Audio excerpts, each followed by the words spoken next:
Bom dia a todos. O meu nome é Marta Costa, sou diretora médica da Danone Nutrícia e é com enorme gosto que vos apresento o nosso simpósio sobre o doente sarcopénico e terapêutica nutricional dirigida à recuperação muscular e funcional. A sarcopenia é uma doença do músculo esquelético que afeta sobretudo a população mais envelhecida, que está a aumentar a nível mundial, mas também em Portugal, e é um problema que nos afeta a todos nós, aos nossos doentes, aos nossos familiares e um dia todos nós vamos lá chegar. Trazemos este tema para a discussão porque a sarcopenia deve ser encarada de uma forma diferenciadora, dando-lhe o devido valor, como damos a outras doenças. A sarcopenia tem um enorme impacto na qualidade de vida do doente, mas também no seu desfecho clínico. É importante ser diagnosticada e tratada com suplementação nutricional hiperproteica, enriquecida em leucina, como é o caso do Fortimel Advanced, que vos vamos apresentar mais à frente, porque não só a quantidade, mas também a qualidade proteica é muito importante. Existe um outro tópico que tem a ver com a acessibilidade do doente ao suplemento nutricional. O suplemento nutricional oral deve estar disponível não só a nível hospitalar, mas também ao nível da comunidade. Os doentes que, quando têm alta hospitalar, vão continuar a precisar da suplementação nutricional e a partir do momento em que saem do hospital, estes suplementos são pagos pelo seu próprio bolso. Era fundamental que houvesse reembolso do Estado português na suplementação nutricional, assim como existe reembolso para os medicamentos. Porque a suplementação nutricional é o melhor tratamento para a sarcopenia. Não existe tratamento farmacológico. Portanto, trazemos este tema hoje a debate, porque a sarcopenia, sendo uma doença, deve ser encarada de uma forma séria, e convidámos um painel de experts na gestão do doente sarcopénico para partilharem o seu conhecimento e experiência. É com uma enorme honra que apresento os nossos speakers, o Dr. Jorge Jacinto, médico fisiatra no Centro de Reabilitação de Alcoitão, que nos irá falar sobre a sarcopenia, a enfermeira Glória Couto, especialista em reabilitação na UCC de Paredes e que nos falará do papel do enfermeiro na gestão da sarcopenia, a doutora Rita Carvalho, nutricionista no Hospital do Divino Espírito Santo, que irá abordar as recomendações nutricionais, e por último teremos a doutora Cátia Macedo, que é nutricionista e Medical Science Liaison na Danone Nutrícia, que irá falar sobre a inovação, o Fortimel Advanced. Muito obrigada. Bom dia, muito obrigado Nutrícia e Danone pelo convite para estar nesta sessão. O meu nome é Jorge Jacinto, eu sou médico fisiatra e diretor do Serviço de Reabilitação de Adultos 3 do Centro de Medicina de Reabilitação de Alcoitão. Vamos então falar um pouco de sarcopenia na população geriátrica e no contexto da reabilitação em especial. Bom, a primeira definição que tivemos como produto de um consenso internacional foi em 2010, como bem esta é a publicação, e que definia que a sarcopenia se definia como a associação de perda de massa muscular, perda de força muscular e perda de função, ou seja, repercussão na performance dos indivíduos. Ela era também definida enquanto primária, aquela relacionada apenas com o envelhecimento, sem outra causa envolvida, ou secundária, que no fundo era relacionada fundamentalmente com três grandes tipos de causas: aqueles relacionados com a atividade física ou com a falta dela, aqueles relacionados com doença, nomeadamente doença crónica de vários tipos, e também aqueles relacionados com os déficits nutritivos. Tínhamos então também uma forma de classificar quanto à severidade, e quando apenas havia perda de massa muscular dizíamos que o que tínhamos era uma pré-sarcopenia. Quando havia associação de um dos outros dois critérios, a força muscular e a performance, era uma sarcopenia moderada, e quando havia os dois outros critérios, ou seja, os três estavam presentes, dizíamos que era uma sarcopenia severa. Este consenso foi atualizado em 2018 e em 2018 o que os peritos acharam foi que o critério central passaria a ser a força muscular. o que de facto tem algum sentido, é um modo mais operacional de olhar para a sarcopénia. No entanto, continuavam a estar presentes os outros critérios e, nomeadamente, ao nível da massa muscular, introduziu-se também não apenas a quantidade de massa muscular, mas a qualidade da massa muscular. Neste novo conceito, tínhamos então que a pré-sarcopénia ou a sarcopénia provável era aquela em que existia perda de força. Depois, quando se associava a perda de quantidade ou qualidade muscular, era o que consideravam sarcopénia confirmada, e quando isto já tinha repercussão na função, na performance, então consideravam sarcopénia severa. Este é o aspecto do músculo sarcopénico de um idoso, comparado com o músculo do mesmo indivíduo quando era jovem, apesar deste indivíduo ter mantido uma boa atividade muscular, como podemos ver pela sua figura na fotografia em que é mais idoso, podemos ver que, de facto, apesar disso, a qualidade e a quantidade de músculo é completamente diferente, as massas são menos volumosas, têm mais infiltração adiposa, como podem ver na fotografia. Bom, este conceito tem importância, sobretudo se pensarmos que a partir dos 30 anos de idade, 3 a 8% de massa muscular vai sendo perdida por década, a partir dos 30, e a partir dos 50, a partir dessa idade, 10 a 20% por década vai-se perdendo. Bom, isto se nós pensarmos que estamos a viver num mundo em que a população infantil está a decrescer de forma exponencial, como podem ver na curva vermelha, que mostra que nos últimos 70 anos tem vindo a decrescer muito acentuadamente e que vai acentuar-se ainda nos próximos 20 anos ou 30 anos, e, por outro lado, que a curva azul, que mostra a população acima dos 65 anos, tem vindo a aumentar e vai continuar a aumentar nos próximos 30 anos de forma exponencial. Isto tem bastante relevância, dizendo que estamos a tornar-nos uma população envelhecida, portanto uma população de maior risco para sarcopénia. A prevalência de sarcopénia é muito superior na população idosa, portanto com mais de 65 anos, e nós podemos ter a noção de que os idosos da nossa comunidade com mais de 60 anos terão em cerca de 5 a 13% já a sarcopénia, e mais de 80 anos ela estará presente em cerca de em cerca de 50% da população,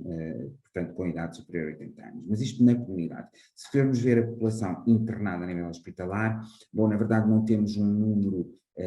consensual para avançar, mas a literatura descreve entre 7 a 73% dos idosos na população com mais de 60 anos em regime de internamento hospitalar, ou seja, os números são claramente superiores. Em contexto da reabilitação pediátrica, cerca de 40 a 76% já têm sarcopénia e 47% estão em risco de malnutrição. São indivíduos com muitas complicações que podem levar a dificuldades, nomeadamente na alimentação, por disfagia, por alterações cognitivas, etc. E já são 13% aqueles que estão normalmente já com critérios de má nutrição. Bom, porque é que isto tudo acontece? Porque ou através da idade, ou pela idade, ou através da falta de atividade física, ou pela presença de doença crónica, ou até a doença aguda, como por exemplo pós-traumática, o metabolismo é alterado e passamos a estar na zona esquerda desta figura que podem ver, onde por vários mecanismos, nomeadamente que regulam a síntese e a degradação proteica, vão gerar aquilo que se chama um déficit da proteostasis, e, portanto, um déficit da quantidade e qualidade das proteínas produzidas, que se vai traduzir na atrofia muscular, que logo levará à fraqueza muscular, ou seja, a uma falta de força. Isto por contraste com a zona verde do nosso ecrã, que podem ver, que é o indivíduo saudável e jovem, onde a degradação e a síntese proteica estão perfeitamente reguladas para manter, portanto, preservar quer a força muscular, quer a massa muscular. Bom, porque é que isto acontece na idade? Bom, porque na realidade nós vamos desenvolver aquilo que se chama uma resistência anabólica, ou seja, o trigger que vai desencadear a síntese proteica e a síntese de músculo vai estar mais elevado, portanto o limiar desse trigger vai estar mais elevado e, portanto, os estímulos necessários e a quantidade de proteína necessária vão ser mais difíceis, vão ser mais altos e vai ser mais difícil manter a massa magra e por isso ela vai diminuindo. Vamos ver que isto também acontece no contexto de doenças,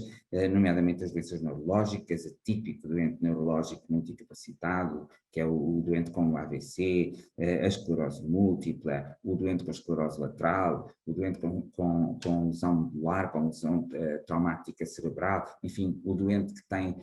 uma doença que lhe provoca imobilidade. Por outro lado, as doenças inflamatórias crónicas, insuficiência cardíaca, a doença pulmonar obstrutiva crónica, a doença oncológica, são também doenças que, por um lado, alteram a parte metabólica pelos seus componentes inflamatórios importantes, mas que também alteram a atividade, a mobilidade das pessoas, a sua atividade diária fica reduzida. E, por outro lado, as fraturas, os traumatismos, as artrites, que também condicionam muito a mobilidade, para além de terem componentes inflamatórios importantes. Portanto, por tudo isto, estas pessoas vão ter uma perda da massa magra, portanto, da sua massa muscular, e podemos ver aqui exemplos, por exemplo, neste gráfico, que mesmo num indivíduo saudável, mas idoso,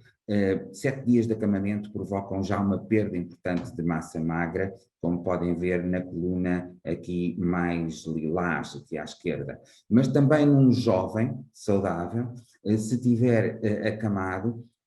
ele pode ter uma perda relativamente importante ao fim de 28 dias, um pouco mais tempo do que no idoso. O idoso basta 7 dias para termos já esta perda, mas por outro lado, no jovem, certas situações que envolvem grande stress metabólico, com alta produção de cortisol, como são as situações pós-traumáticas, pode também ter uma perda muito importante da massa ao fim de cerca de 28 dias de acamamento. Podem ver então que esta situação vai aumentar o risco de uma série de condições, como sejam o risco de quedas, risco de fraturas, uma sensação de fragilidade e incapacidade por parte dos indivíduos que depois se mexem menos, são menos ativos e, portanto, cria-se aqui um ciclo vicioso. Vai haver uma certa dependência de terceiros por receio, só saem à rua se forem com alguém, só tentam determinado tipo de atividade se estiverem acompanhados. Isto provoca uma diminuição da qualidade de vida das pessoas, uma sensação de que estão incapacitados, de que estão debilitados. Por outro lado, isso pode levar a uma perda de autoconfiança, de autoestima, pode levar a um humor depressivo, e reparem que isso também faz com que as pessoas fiquem mais em casa, mexam-se menos, tenham menos vontade de fazer atividades. Portanto, é bastante importante, de facto, pensarmos que este tipo de alteração pode ter consequências em muitos níveis, não apenas na verdadeira acessão da palavra de diminuir o músculo, diminuir a força, diminuir a capacidade de performance física, também interferem em outras esferas da vida. Por outro lado, os aumentos de custos em saúde que vêm destas eventuais complicações até, por exemplo, do absentismo laboral, em alguns casos, e também o aumento do risco de mobilidade que está associado a todos os fatores que falámos antes. No campo da reabilitação em si, podemos ver que, de facto, este tipo de interação de que falámos, de força diminuída, de baixa tolerância ao esforço associada a esta pouca força, e também vai levar a uma menor capacidade para colaborar nos programas de reabilitação, a maior probabilidade de complicações durante o programa de reabilitação, nomeadamente quedas, nomeadamente lesões musculares, rupturas, etc. E, portanto, vamos começar a pensar imediatamente em tempos aumentados de tratamento, evolução mais lenta dos casos, resultados funcionais menos bons do que seriam de outra forma, resultados de integração também menos bons, ou seja, o doente que vivia sozinho, que era idoso, que fez a fratura, que esteve acamado, se calhar não vai conseguir voltar para a sua casa onde vivia sozinho, porque agora está mais dependente, porque agora não tem tanta autoconfiança. Portanto, tudo isto pode afetar e levar a, por exemplo, institucionalização de pessoas e, por outro lado, também as complicações no pós-alta. O doente que até recuperou relativamente bem, mas que ainda vai sarcopénico, ainda vai com pouca força, ainda vai com pouca performance, digamos assim, e com o tal risco aumentado de quedas, mais frequentemente vai voltar ao hospital com uma fratura secundária depois da sua alta. Bom, então qual é a solução? Na realidade, o mecanismo disto tudo é a tal resistência anabólica de que falámos, o tal subir do limiar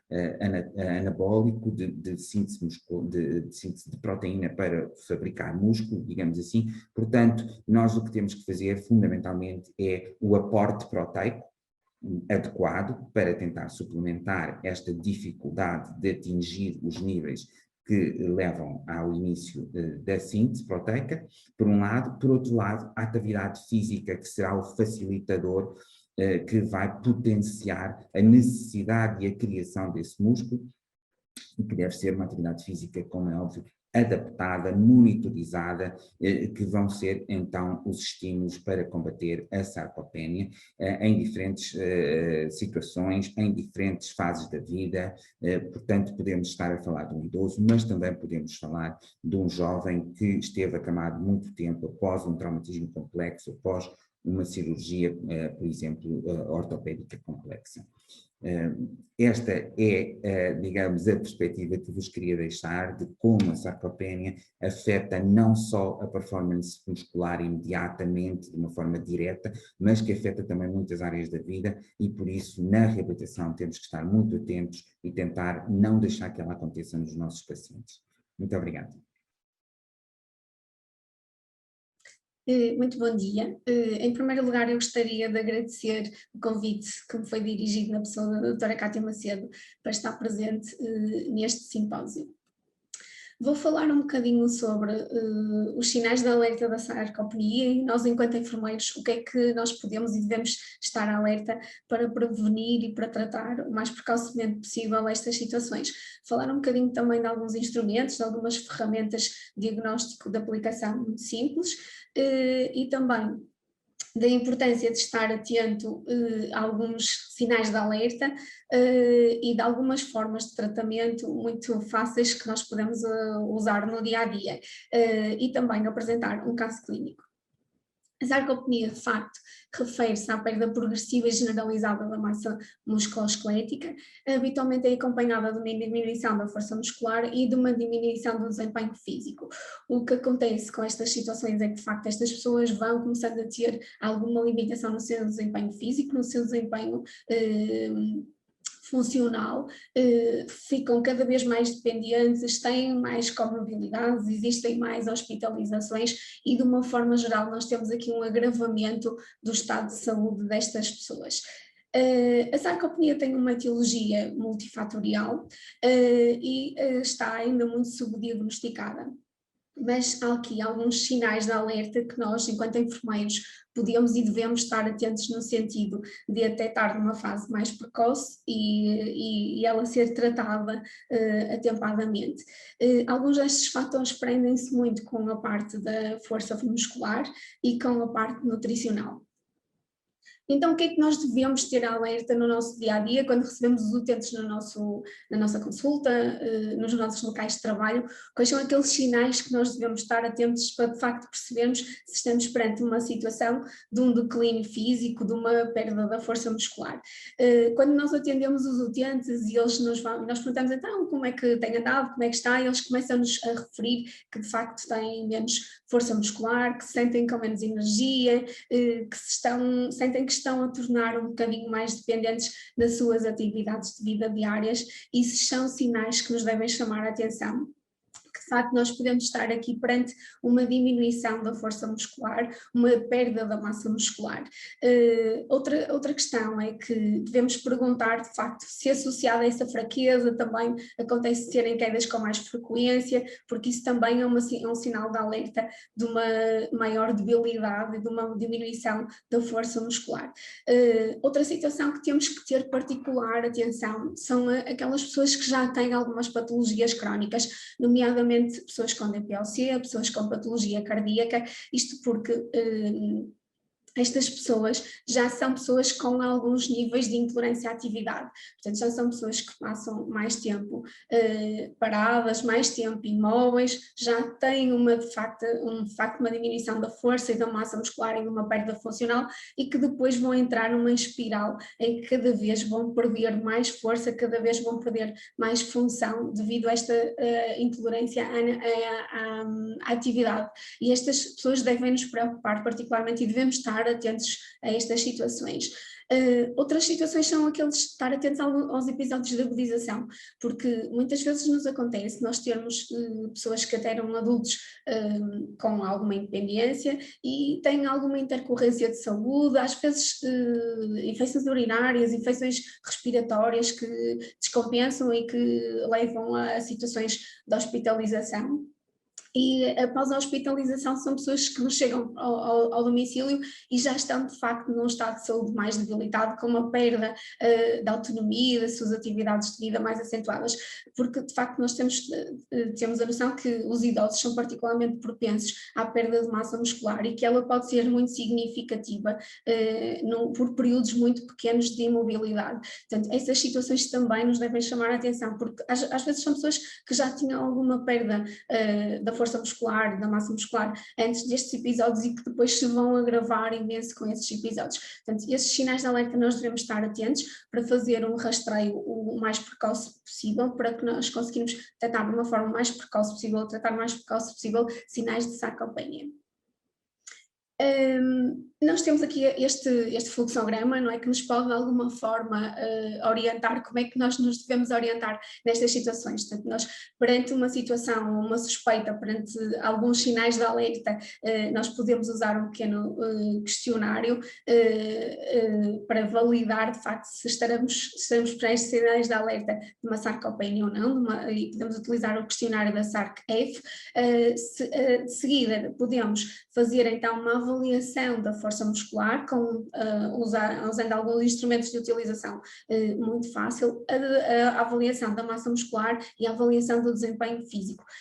que nos vão dar de alguma forma aqui a confirmação de facto se nós estamos perante uma sarcopenia ou não e até da severidade dessa própria sarcopenia. Claro que para usar alguns destes instrumentos e para nos certificarmos que isto é uma situação de sarcopenia e não uma situação de uma perda da força e da massa muscular associada a outra patologia, temos que ter aqui em conta que esta perda não está associada a outras patologias, como um AVC ou outras patologias que possam acontecer. E de facto há aqui alguns instrumentos que são muito fáceis de utilizarmos no nosso dia-a-dia,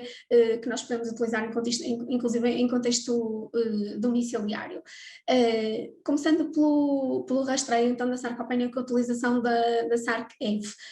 Isto são 5 questões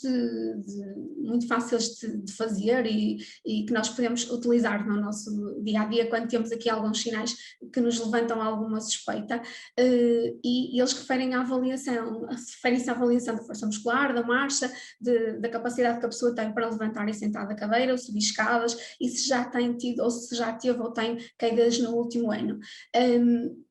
O utente vai-se classificando de facto se ele não consegue desempenhar esta tarefa de forma fácil, não tem dificuldade, se tem alguma dificuldade ou então precisa de muita ajuda. Obtemos um score e se esse score for superior a 4, nós de facto estamos aqui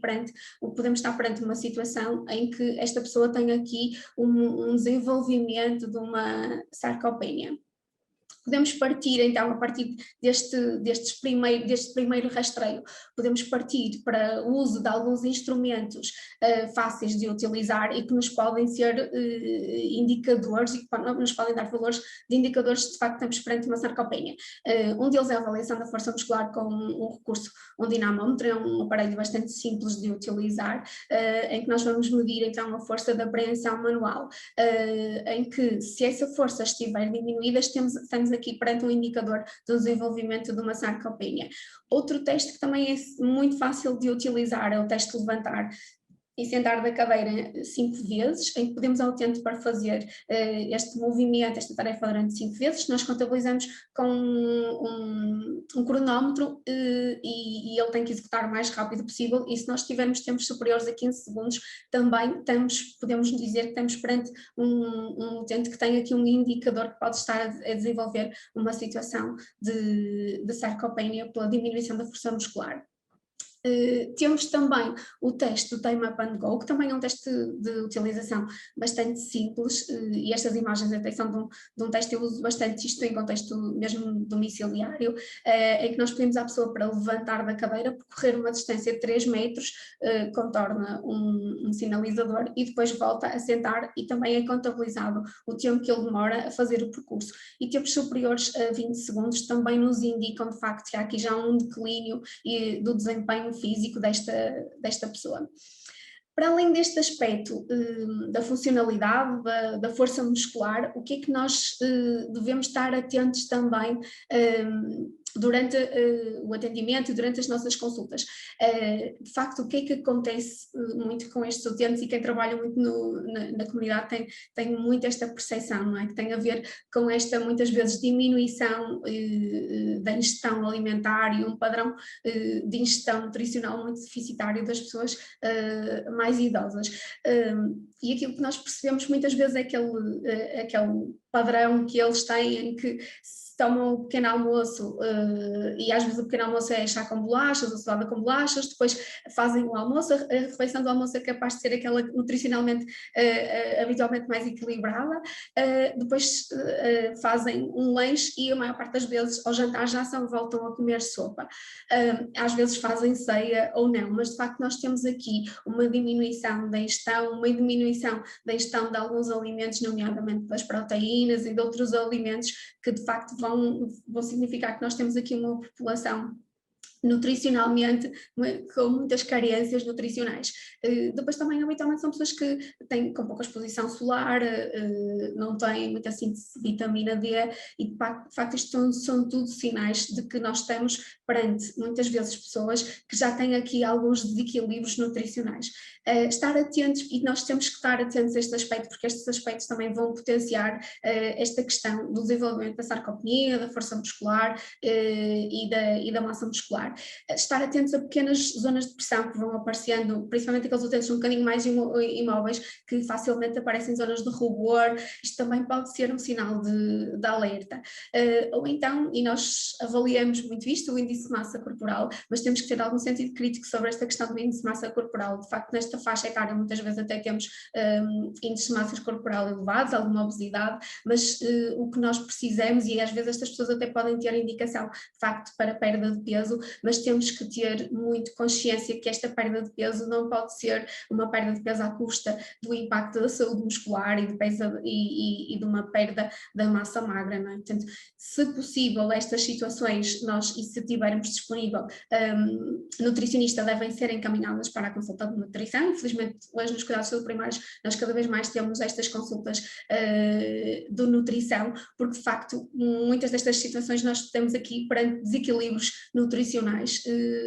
muito grandes, e estas pessoas precisam de algum acompanhamento, e nós também, enquanto enfermeiros, devemos estar atentos a estas questões também da alimentação. De facto, então, a prevenção e o tratamento da sarcopenia assenta muito nestas duas componentes, não é? Numa componente mais física, em que nós temos de facto de trabalhar e travar esta perda da força e da massa muscular e do declínio físico através dos programas de exercício físico e de resistência, mas também através da intervenção nutricional, porque é super importante esta intervenção também nutricional nestas pessoas. e até se questionar relativamente à necessidade de fazer suplementação oral ou não. E aqui eu vou fazer um paralelismo um bocadinho que nós enquanto enfermeiros fazemos com os tratamentos das feridas. Se nós recebermos algum utente com uma úlcera de pressão ou tivermos algum utente com uma úlcera de pressão, parece que é claro na nossa cabeça que de facto nós temos que utilizar os tratamentos adequados, os apósitos adequados, mas nós nunca vamos descurar também a parte nutricional, não é? Nós entendemos e percebemos que de facto aqui a componente nutricional é uma componente muito importante e que nós temos que trabalhar aqui paralelamente entre aquilo que eu uso externamente para tratar bem uma ferida com material adequado e aquilo que tem que ser um aporte nutricional desta pessoa para termos aqui uma recuperação. E nestes doentes temos que ter o mesmo raciocínio, porque o que acontece é mesmo isto: eu posso ter um doente com uma perda da força muscular, da funcionalidade, eu posso elaborar, eu enquanto enfermeira de reabilitação posso elaborar um plano de treino de exercício excelente, mas se eu não tiver aqui um aporte nutricional adequado, eu não vou ter a mesma recuperação, porque de facto aqui a parte nutricional tem muita interferência sobre a recuperação destes utentes. E às vezes a questão do uso de suplementação oral, porque nós também o fazemos muitas vezes e recomendamos quando não temos logo disponibilidade de uma consulta de nutrição ou quando não temos disponível, porque sempre que tivermos esse recurso que nós devemos utilizar e é para lá que nós temos que referenciar, mas também não temos que ter medo de muitas vezes recomendar a suplementação oral, até porque o que acontece muitas vezes com estas pessoas e é que de facto eles têm uma ingestão que é mais concentrada só numa refeição ao longo do dia, e também eles têm algumas dificuldades às vezes em cozinhar, em ter disponível as refeições, porque às vezes já têm algumas limitações, e aqui as fórmulas de suplementação oral são fórmulas que nos podem ajudar, porque normalmente são fáceis de utilizar, já têm preparadas, eles não implicam que eles tenham de cozinhar, são fáceis de conservar e portanto podem e devem ser utilizadas e recomendadas nestas situações. De facto, claro aqui que a ideia não é que as pessoas substituam as refeições por suplementação oral, mas é usar a suplementação oral, como o próprio nome diz, como um suplemento, um complemento para comatar aqui algumas falhas do estado nutricional destas pessoas. Passo então a apresentar o caso clínico e acho que ele vai retratar de alguma forma aqui algumas situações ou isto que tenho vindo a falar relativamente à sarcopenia. Um senhor com 78 anos, reformado, antecedentes de prótese total da anca bilateral, fez um infarto agudo do miocárdio com revascularização em 2016, diabético, hipertenso, com obesidade. Entretanto, ele fez um internamento porque fez uma arterioplastia com enxerto da mucosa oral no início deste ano. Foi-nos referenciado para a equipa de reabilitação, porque este utente, pós o internamento, ele teve um internamento hospitalar por esta situação de reconstrução da uretra durante aproximadamente 15 dias e ele, após o internamento hospitalar, regressa ao seu domicílio muito mais dependente das atividades de vida diárias. Ele referia essencialmente que ele tinha muita dificuldade em fazer os levantes da cama, em fazer os levantes da cadeira, em deambular dentro da própria habitação e referia uma perda gradual da força muscular e dificuldade em realizar as suas tarefas do dia a dia. Era um senhor que tinha um padrão de alimentação típico que nós costumamos ver nas nossas consultas, não é? Que faz o pequeno almoço, o almoço, o jantar e ele fazia a ceia, mas lá está, o pequeno almoço era cevada com pão, ao almoço um bocadinho mais equilibrado, porque para além da sopa comia também o prato da comida, mas ao jantar já só fazia sopa e à noite também tomava chá com bolachas. Portanto, temos também aqui alguém que já tem aqui também provavelmente aqui algumas carências nutricionais. Fazendo um rastreio com a utilização então do questionário da SARC-F, nós obtemos um score total de 7, ou seja, um bocadinho acima daquilo que é o score de referência, e portanto nós damos aqui já uma indicação, um sinal de alerta que nós teremos perante também uma situação de sarcopenia. E não, às vezes não nos podemos deixar enganar até pela aparência, porque nós quando andamos aqui para a imagem do senhor, claro que ele é um senhor com alguma obesidade, mas também temos aqui, até quando olhamos para ele aparentemente não parece assim um senhor muito frágil, muito débil, com as massas musculares ainda tem ali ainda se vê um bocadinho, mas de facto nós não nos devemos deixar enganar só por esta observação muito ligeira e devemos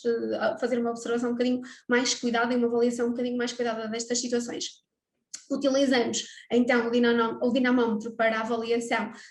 da força de preensão manual e nós percebemos que ele tinha uma força de 14 kg força, o que é inferior ao valor, bastante inferior ao valor de referência para os homens, que seria os 27 kg força. No teste de levantar e sentar, e ele fez um desempenho de 32 segundos, também bastante acima do valor de referência, que são 15 segundos, portanto já temos aqui 2 indicadores de facto que nós temos aqui uma diminuição da força muscular. No teste de time up and go do desempenho físico, ele também fez 27 segundos, que é um bocadinho acima do valor de referência, que são 20 segundos. Portanto, nós de facto estamos aqui perante alguém que tinha algum nível de independência antes do internamento hospitalar. De qualquer forma, já seria também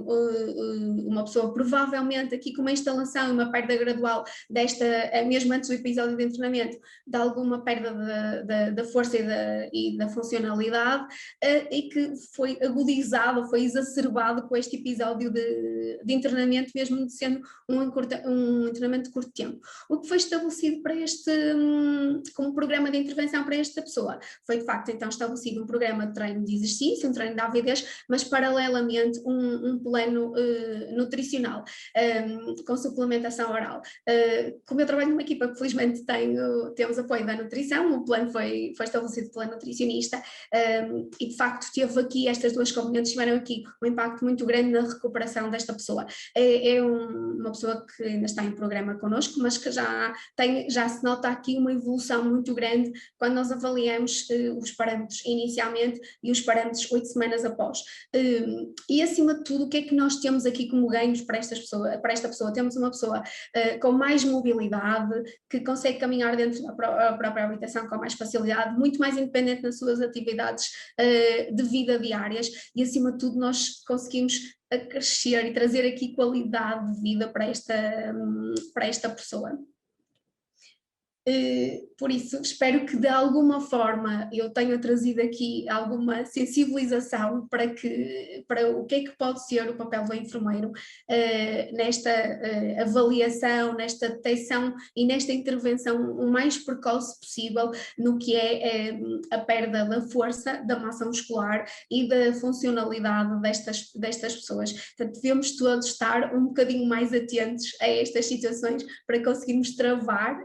um bocadinho o declínio, este declínio físico e funcional, e tenhamos todos e tenham os nossos utentes um envelhecimento mais ativo. Obrigada. Pois, muito boa tarde. Eu, primeiro do que tudo, queria agradecer à Nutrícia a amabilidade de me ter convidado a partilhar este tema, sarcopenia, que eu creio que é um tema muito atual e que com o tempo se vai mostrar cada vez mais importante na nossa prática clínica. Queria também cumprimentar os meus colegas de painel, o Dr. Jorge Jacinto e a enfermeira Glória Couto, e não queria deixar também de cumprimentar a audiência que muito amavelmente está aqui para nos ouvir.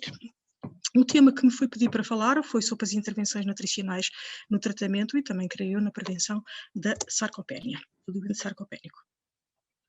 Eu queria começar pelo princípio e considerar que quando nós falamos num ciclo de vida, e num ciclo de vida é normal que, primeiro do que tudo, e relativamente a todos os órgãos, exista um crescimento, um desenvolvimento, que depois a certa altura atinge um pico e a partir daí também é o normal que exista uma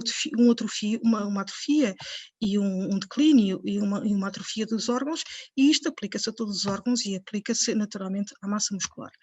Que nós podemos considerar, ou que é considerado, é que a partir dos 40 anos e de uma maneira muito natural é perdida qualquer coisa como 1% da massa muscular durante os anos. Portanto, se nós considerarmos numa população idosa com mais de 65 e mais de 80 anos, neste momento corresponde a qualquer coisa com 19% da população, e o que se prevê é que aumente em termos percentuais,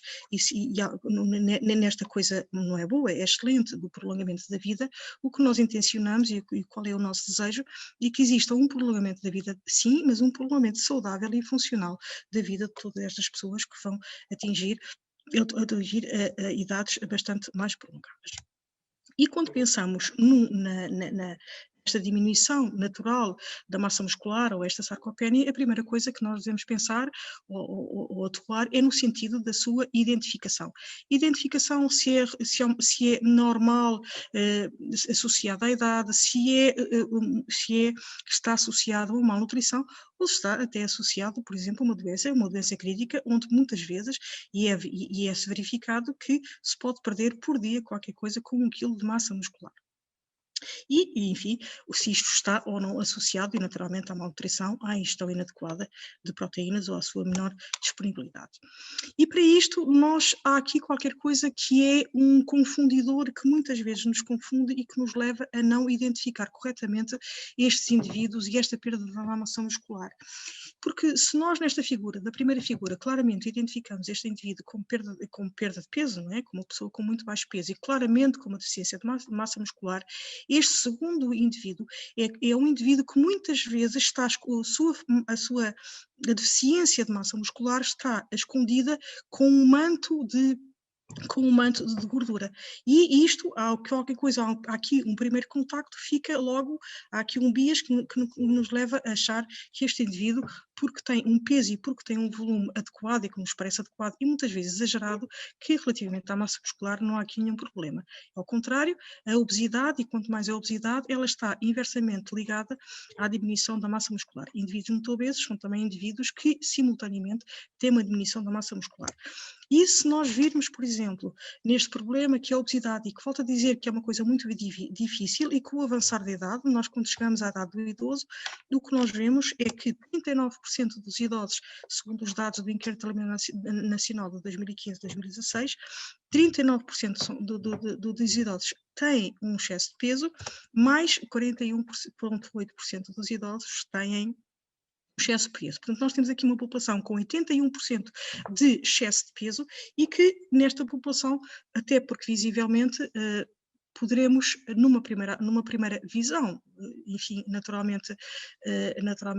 primária, e de que não há aqui um problema de massa muscular.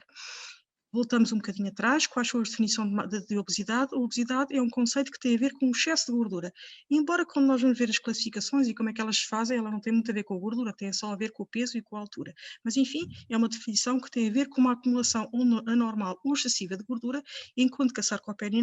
não tem a ver com a quantidade de massa total corporal, tem a ver sim com a massa muscular e também com a sua funcionalidade. Estes dois indivíduos podem ter o mesmo peso, pode ser muito ou pode ser pouco. Mas com o mesmo peso, há aqui uma diferença e uma clara diferença relativamente à massa muscular, como já vimos, e muito naturalmente vai decrescendo a partir de um pico dos 40 anos, tanto na mulher, tanto no homem, sendo que o homem naturalmente é mais musculado, tem uma massa muscular maior, e a mulher menos, mas o declínio é um declínio que acaba por ser idêntico.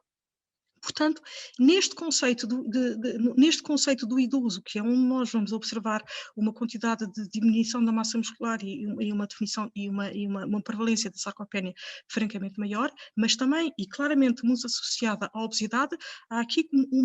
uma estratégia que nós devemos logo imediatamente pensar, é que quando nós pensamos na diminuição do peso, tudo bem, temos que pensar que associado a essa diminuição do peso, podemos estar a pensar em duas estratégias, em perder a gordura, sim, tudo bem, é interessante e é útil relativamente a todas as comorbilidades que naturalmente e com muita frequência observamos nesta população, mas não podemos estar a correr o risco de transformar alguma massa muscular que exista na sua diminuição. Portanto, quando nós vamos ver as indicações para a alimentação dos idosos e quando se pensa na redução, na redução do peso e na redução de gordura, o que é imediatamente dito é que é preciso ter muito cuidado qual é a abordagem relativamente à perda de peso, no sentido que todos os esforços devem ser feitos no sentido de não haver perda de massa muscular. Portanto, o idoso, a perda de peso, muitas vezes útil, até dada a prevalência que nós temos, e como vimos da obesidade, deve haver aqui uma estratégia de preservar e fundamentalmente preservar esta massa muscular. Muito bem, quais são as estratégias nutricionais que nós temos e que nós temos que observar? A primeira, e como sempre, e como tudo em nutrição, é a energia. E se nós o verificarmos, por exemplo, no idoso, relativamente aos gastos energéticos, é claro que existe com a idade e com a avançada idade uma certa diminuição das necessidades energéticas. E por isso é que nós vemos tanta acumulação de gordura, no sentido de que as pessoas precisam menos, mas comem mais e, no sentido, e acumulam. Mas quando nós vamos ver relativamente às proteínas e a outros nutrientes também, mas aqui muito especificamente às proteínas, no idoso não existe uma diminuição das necessidades proteicas. Portanto, muitas vezes, até relativamente àquilo que nós muitas vezes observamos com a prática diária e na observação que nós vimos nas pessoas idosas, estas pessoas que comem menos proteínas, que comem menos carne, que comem menos peixe, que às vezes não bebem leite por algumas intolerâncias que eventualmente possam ter, as suas necessidades proteicas não estão e claramente não estão diminuídas. Mas o que a evidência nos tem mostrado e nos tem mostrado com alguma com evidência clara, é de que, por um lado, sim, e isto é observado, que a ingestão proteica nos indivíduos e sobretudo nos indivíduos idosos vai diminuindo com a idade, por várias razões físicas, económicas, genéticas e até muitas vezes psicológicas e muitas vezes económicas também, se as suas necessidades, se a ingestão é diminuída, as necessidades proteicas, muito pelo contrário, e por várias razões, estão aumentadas. Primeiro do que tal, primeiro de tudo é porque no indivíduo obeso existe um anabolismo, uma resistência ao anabolismo proteico. Por outro lado, existe uma menor digestão, existe uma menor capacidade de digestão, de absorção, e existem também relativamente também a questão da sarcopenia, que nos pode também logo ali indicar que existe uma quantidade maior de proteína. Portanto, nós temos que começar a pensar que os indivíduos idosos, ao contrário do que nós podemos ser levados a julgar, são indivíduos que não têm menos necessidades proteicas, mas pelo contrário, têm necessidades proteicas acrescidas. Se nós formos ver para aquilo que até que são as recomendações até agora, enfim, sem ser especificamente e mais detalhadas para este grupo populacional, se nós formos ver, por exemplo, e aqui trago aqui um exemplo, que é um exemplo absolutamente normal de um idoso ou de uma pessoa que come um pequeno almoço, um café com um pão inteiro com queijo creme, e a meio da manhã um chá, e ao almoço um almoço absolutamente completo, com uma sopa de legumes, com 100 gramas de bife, de frango, e quem diz de frango pode ser de vaca, pode ser outra fonte proteica idêntica, com hidratos de carbono, com saladas e, por exemplo, com uma fruta, portanto o almoço absolutamente adequado em termos de macronutrientes e de distribuição, e depois, por exemplo, um iogurte e com bolachas da parte da tarde, e o jantar idêntico ao almoço. E uma ceia apenas um copo de leite, o total proteico são 65 gramas, a menos que o indivíduo pese 65 quilos ou menos, é claramente uma ingestão insuficiente. E se nós formos ver o que é que nos dizem os dados do Inquérito Alimentar Nacional de 2015, que há pouco referi, o que é considerado é que 48,6% dos idosos têm uma ingestão proteica que é considerada inadequada. Portanto, não é com este padrão, é com este padrão ou até inferior. E este exemplo que eu aqui deixo é um exemplo muito generoso, no sentido do que nós vemos na maior parte dos idosos, e isto é a nossa prática clínica e normal, são que um idoso não come duas refeições, come uma refeição normal e que depois a segunda refeição é uma refeição assim bastante mais ligeira, é uma sopa e mais uma fruta, ou uma sopa mais um pão com qualquer coisa. Portanto, não só é clara a deficiência da ingestão proteica nestas populações. Portanto, as recomendações que neste momento existem, muito concretamente, para a ingestão proteica nos idosos, para uma otimização da massa muscular e da sua função em grupos mais idosos, relativamente da ESPAN, da European Society of Parental Nutrition, do grupo de peritos relacionados com os idosos, é que estas quantidades, que são as quantidades recomendadas para idosos relativamente às proteínas, é que não são estas, são claramente mais, cifram-se em qualquer coisa com 1 a 1,5 gramas de proteínas por quilo ou por quilo de peso ideal, mas claramente muito maiores por dia. Isto é, elas são praticamente o dobro do que aquelas que são recomendadas pelas DRI que nós habitualmente utilizamos. Por outro lado, e relativamente a outra questão, relativamente às proteínas, é que é assim, não é a quantidade e a quantidade toda dada de uma vez. Isto é, se um almoço ou um jantar, uma pessoa comer meio quilo de carne ou um peixe que pese qualquer coisa como 750 gramas, isto com um claro excesso proteico, a capacidade de metabolização dessas proteínas não é total. Isto é, existe uma quantidade ótima para a maximização da síntese da proteína, da proteína muscular, que é qualquer coisa como 0,4 gramas de proteína por quilo por refeição. Menos do que isto é como construir um edifício sem blocos, não há blocos, não se pode construir edifício, mas por outro lado, se há mais quantidade, ela também não existe uma capacidade da sua síntese. Portanto, há aqui uma dose ótima, sendo que é esta. E se nós verificarmos o mesmo exemplo que há pouco vos deixei, o que nós vemos é que um pequeno almoço, vejam, não está aquém, está muitíssimo aquém da quantidade da quantidade ótima para a maximização da síntese proteica. Quando chega o almoço e o jantar, se é este, se não é este, não é bem assim, está aqui já dentro de um valor, mais aproximado e mais adequado. Isto é qualquer coisa que nós observamos também nos países europeus, sendo que nos países europeus, no nosso país, eu diria que esta maior quantidade de proteína está associada ao almoço, mas o que se vê na maior parte dos países europeus é que é ao jantar que estão consideradas maior capacidades proteicas, maior quantidades proteicas, isto é, vão para além daquilo que é o máximo que pode ser metabolizado, tudo aquilo para além disto não é metabolizado, é excretado, mas o restante das refeições estão muito abaixo daquilo que é a dose ideal para haver aqui uma síntese proteica. Portanto, o que nós observamos é que claramente mais distribuído há uma necessidade de haver tanto ao pequeno almoço como ao pequeno almoço, ou melhor, no princípio do dia, no fim do dia, e muitas vezes também se justifica aqui na refeição do jantar, se ela não é uma refeição completa, como nós muitíssimas vezes vemos, há uma clara necessidade de um reforço ou de uma suplementação, no sentido de esta síntese muscular ser distribuída. Portanto, a proteína não é toda de uma vez, a proteína deve ser distribuída ao longo do dia, qualquer coisa como 3 ou 4 refeições com aquela dose ótima. Por outro lado, e relativamente às proteínas, uma coisa é a quantidade, sim, precisamos de mais. Por outro lado, é a sua distribuição, não é tudo de uma vez, é repartido ao longo de 3 ou 4 refeições. E por outro lado, é a qualidade das próprias proteínas. As proteínas podem ser melhores ou podem ser piores, tudo isto depende do padrão de aminoácidos. Nós temos aminoácidos que são aqueles que são considerados não essenciais, isto é, o metabolismo humano consegue sintetizá-los, não precisamos de os ingerir uma vez que os sintetizamos, e depois existem aminoácidos que são aqueles que são considerados essenciais, no sentido de que o metabolismo humano não os consegue sintetizar, não os conseguindo sintetizar, precisamos de os ingerir. E o padrão destes aminoácidos faz aquilo que nós podemos ter uma proteína de alto valor biológico, isto é, esta mistura de aminoácidos está perfeita para a integração nas nossas proteínas, ou na síntese das nossas proteínas, sejam lá elas quais forem, muscular e outras também, e por outro lado, há proteínas de menor valor biológico, que são aquelas que têm um padrão em que é deficitário um ou outro aminoácido essencial. Aquilo que é considerado a proteína com valor padrão ótimo e melhor, acaba por ser, ou é considerado, a clara de ovo, que tem o valor de 100. Nós temos, por exemplo, o feijão ou o grão, que são alimentos com muitas proteínas, têm tanta proteína por peso como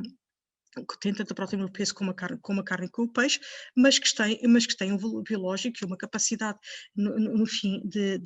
uma qualidade para a integração na nossa síntese proteica claramente inferior. Temos também o trigo, que é muito rico, temos a soja, que é riquíssima em proteína, mas cujo valor não é tão bom. Temos também, por aí acima, e sempre aproximando-nos do valor da clara do ovo, temos a caseína. A caseína é uma parte da proteína, portanto, quando se pega no leite, há aquele coagulado que depois fica no queijo, que são as caseínas. Existe o próprio leite, que para além da caseína tem outras proteínas. Temos então aqui aquilo que é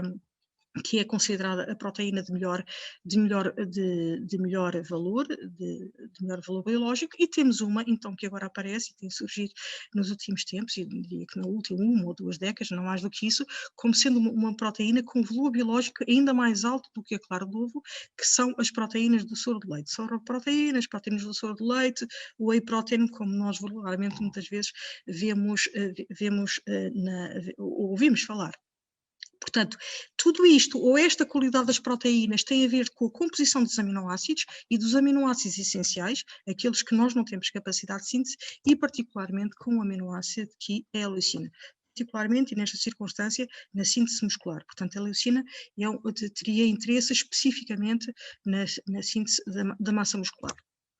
Muito bem, e de facto o que se vê é que a soroproteína ou a whey protein, uma vez que é um termo, enfim, em inglês, mas é até mais utilizado, é que é uma proteína que tem uma melhor digestibilidade relativamente, por exemplo, à caseína, que tem uma proteína também com um alto valor biológico, e tem claramente uma melhor absorção, sendo que depois o que vai permitir é uma maior concentração plasmática dos aminoácidos, que depois integrarão a síntese muscular. E claramente existe e claramente a proteína do soro de leite, a proteína do soro é mais eficaz, ou uma concentração com maior disponibilidade dos aminoácidos provenientes da soroproteína, são mais eficazes na estimulação da síntese muscular, até porque são também proteínas cuja digestão é francamente mais rápida do que propriamente as proteínas, por exemplo, da caseína. E, para além disso, para além desta proteína do soro de leite ser uma proteína que tem um padrão de aminoácidos com maior disponibilidade de alguns aminoácidos, são particularmente interessantes na síntese muscular, o que parece é que, para além da própria natural proteína que existe no soro de leite, se houver um acréscimo para além da quantidade natural de leucina, esta quantidade acrescida parece que otimiza a síntese proteica, otimiza o padrão de aminoácidos séricos, otimizando a estimulação e a síntese proteica. Muito bem, e outro tema também que eu creio que é muito relevante relativamente quando nós falamos de diminuição da massa muscular, diminuição da função muscular, é relativamente à vitamina D e ao seu déficit. O déficit de vitamina D está associado a uma maior perda de massa muscular, menor força muscular e funcionalidade na população idosa, e está associado a um maior risco de quedas. Também temos aqui um estudo também com mulheres japonesas, em que claramente a deficiência de vitamina D está associada a uma diminuição da força muscular e um aumento do risco de quedas.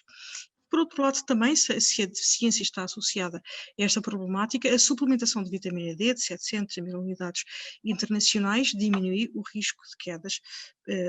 francamente. Se nós virmos este documento, que foi um documento que acabou de sair da Organização Mundial de Saúde sobre estratégias de prevenção e controle relativamente às quedas ao longo da vida, o que é considerado é que 1/3 dos indivíduos com mais de 65 anos caem pelo menos uma vez por ano, sendo que algumas 5%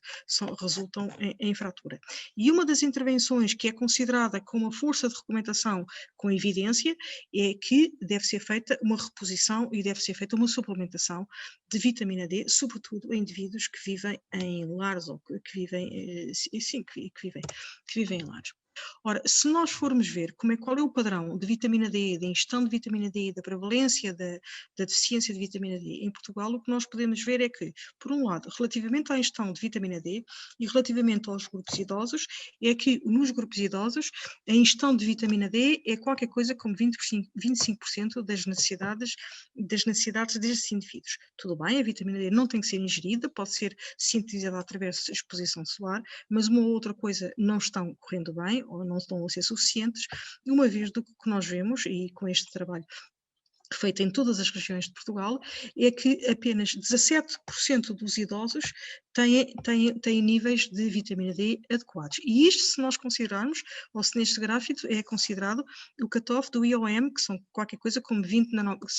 é mais do que 20 nanogramas por mililitro. Porque se nós considerarmos os cutoffs e os critérios da Sociedade de Endocrinologia Europeia, a quantidade, a porcentagem de indivíduos com vitamina D adequada é apenas de 3%. Portanto, claramente a vitamina D, a deficiência de vitamina D é um problema, e é um problema dos idosos. E a norma da Direção-Geral de Saúde relativamente à prevenção e tratamento da vitamina D é clara: em indivíduos em que existe uma documentada deficiência de vitamina D, e pelo que nós percebemos é um problema absolutamente generalizado na população idosa, é recomendado um aporte dietético suplementar de 600 unidades por dia, ou 700, segundo o idoso tem mais ou menos do que 70 anos. Se nós juntarmos tudo isto, e nesta abordagem estratégica nutricional complementar, em que se dá mais proteínas de alto valor biológico, nomeadamente proteínas do soro do leite, com um acréscimo de glicina e suplementada de vitamina D, o que é o resultado, com um estudo randomizado onde há indivíduos que não levaram esta suplementação, é que existe um claro aumento da massa muscular, sobretudo em indivíduos mais idosos e sarcopénicos. E também relativamente a uma intervenção no sentido de uma reabilitação, em indivíduos que foram suplementados, existe uma duração da reabilitação francamente menor e existe uma franca melhoria da performance muscular. Portanto, se nós virmos de uma maneira geral as guidelines para uma intervenção nutricional na sarcopénia, o que nós temos, primeiro do que tudo, é que existe uma alta necessidade proteica, tudo isto juntamente com exercício físico. Esta necessidade proteica está muito além do que aqueles 0,8, 0,9 que nós estávamos habituados a ouvir falar, qualquer coisa como 1,5 por quilo de peso ideal por dia. Esta mistura proteica tem muitos benefícios, é uma mistura proteica com alto valor biológico, nomeadamente proteínas do soro do leite, que são muito mais facilmente digeríveis e mais facilmente disponibilizadas, pelo que não só atrasam a diminuição da massa muscular, como são importantes na síntese muscular. Por outro lado, relativamente àquele aminoácido que é interessante mesmo na mistura do soro do leite, se for um pouco acrescentada, tudo isto tem uma vantagem relativamente à síntese muscular proteica, sobretudo em indivíduos idosos, menos eficaz em indivíduos jovens, que também não seria necessário. E relativamente à vitamina D, eu creio que neste momento é quase que mandatório que em idosos haja uma suplementação, segundo as normas da Direção-Geral de Saúde, 600 unidades internacionais por dia a menos de 70 anos e 800 unidades internacionais com mais de 60 anos, que pode ser feita ou uma maratona diária, ou neste momento também existem formulações que podem ser feitas de uma forma até com mais esporádicas e mais concentradas. E muito bem, era isto que eu vos tinha para dizer hoje sobre a diminuição da massa muscular, muito ligada ao idoso e ao envelhecimento, e quais podem ser as estratégias que nós temos para atrasar e para minimizar e para, no fim disto tudo, promover um envelhecimento saudável e, sobretudo, funcional de populações que cada vez vão ser mais idosas. Muito obrigada pela vossa atenção. Olá, muito bom dia a todos. O meu nome é Cátia Macedo, sou nutricionista e Medical Science Liaison na Danone Nutrícia. Gostaria de começar por agradecer a todos aqueles que estão a assistir a este simpósio da Danone Nutrícia, agradecer à organização, à ASHI, e também agradecer aos preletores deste simpósio, ao Dr. Jorge, à enfermeira Glória e à doutora Rita pelas suas excelentes preleções. Neste simpósio temos vindo a falar acerca do doente sarcopénico e a importância da intervenção nutricional, como sendo uma das componentes da terapêutica do tratamento da sarcopenia ou perda de massa muscular e força muscular, e de facto ao longo das apresentações, em particular da apresentação da enfermeira Glória e da doutora Rita, fomos percebendo que efetivamente muitas das vezes estes doentes, através da ingestão oral espontânea, não conseguem atingir as doses mínimas efetivas para potenciar a síntese muscular proteica. E nesse sentido, estou aqui nestes minutos finais do nosso simpósio para vos apresentar uma novidade. A Danone Nutrícia este mês está a lançar um novo suplemento nutricional oral, o Fortimel Advanced. Este suplemento nutricional oral é um suplemento hipercalórico e hiperproteico, que, para além de ter este elevado aporte energético e proteico, apresenta também uma combinação única, patenteada, específica para a recuperação funcional em doentes com sarcopenia ou perda de massa e força muscular. É o único produto existente no mercado que tem indicação formal para a gestão da malnutrição com perda de massa muscular e ou sarcopenia. E o que o torna efetivamente único e específico para esta condição é de facto a sua combinação única patenteada Acticin. Esta é uma combinação de 3 componentes que ajudam a estimular a síntese muscular proteica, a potenciar a síntese muscular proteica para doentes que necessitam de recuperar a massa muscular. Esta combinação é composta por nutrientes-chave que a doutora Rita também na sua apresentação já foi abordando alguns deles. O primeiro é a qualidade da proteína. Portanto, para além deste produto ser um produto com elevado aporte proteico, apresenta também uma elevada qualidade proteica através da soroproteína ou proteína whey ou proteína do soro do leite, que é uma proteína rápida que apresenta uma elevada biodisponibilidade de aminoácidos essenciais, que são aqueles que o metabolismo humano não é capaz de sintetizar e, portanto, necessitamos de recorrer à alimentação para obtê-los. Para além desta componente da qualidade proteica, o produto apresenta um aporte elevado e enriquecido num aminoácido essencial em particular, que é a leucina. Também através da apresentação da doutora Rita, percebemos que a leucina funciona independentemente dos restantes aminoácidos essenciais como um potente ativador da síntese muscular proteica e por isso está em destaque nesta formulação. E por fim, a vitamina D, que de facto está muito associada à saúde óssea, mas também percebemos que está muito associada com a força muscular, a massa muscular e a funcionalidade. Isto porque efetivamente a vitamina D ajuda a sensibilizar o músculo à presença dos aminoácidos essenciais e da leucina. E portanto é a combinação destas 3 componentes que fazem com que este produto seja efetivamente um produto específico para a estimulação da síntese muscular proteica. E para obtermos esta composição, obviamente fomos tendo em conta as mais diversas recomendações e guidelines internacionais existentes, que recomendam a toma, ou por toma, recomendam uma ingestão de pelo menos 20 gramas de proteína de elevada biodisponibilidade, o que é garantido através da nossa composição de soroproteína, ou proteína whey. Depois também aqui referem a importância de por toma garantir-se uma ingestão de 10 a 15 gramas de aminoácidos essenciais. Este produto, tendo esta composição em whey protein ou soroproteína e tendo este enriquecimento em leucina, consegue cumprir também com este intervalo recomendado de aminoácidos essenciais. Depois a leucina é recomendada por toma numa dose de 3 gramas para potenciar ao máximo a síntese muscular proteica, sendo essa a dose existente por cada garrafa de Fortimel Advanced. E por fim, a vitamina D, de acordo com aquilo que vimos na apresentação da doutora Rita, deverá ser suplementada na população mais idosa numa dose de 800 unidades internacionais por dia, sendo que a garrafa de Fortimel Advanced apresenta 400 unidades internacionais por cada garrafa. Isto quer dizer que com a toma de 2 garrafas diárias é possível atingir a 100% também aqui a dose diária recomendada de vitamina D. De facto, esta é a dose que até seria ideal para grande parte da população sarcopénica, 2 garrafas por dia, porque como vimos nas apresentações anteriores, de facto, muitas das vezes estes doentes só conseguem atingir as doses mínimas efetivas nutricionais, nomeadamente ao nível da proteína, em apenas uma das refeições. E, portanto, aqui o ideal seria efetivamente suplementar com as 2 garrafas. Esta combinação, ou esta fórmula, este novo suplemento nutricional oral, tem vindo a ser desenvolvido e estudado há mais de 10 anos pelo nosso centro de investigação. Existem vários estudos que suportam a sua eficácia, mas trago-vos apenas um estudo recente, um estudo publicado o ano passado, o estudo IRIS,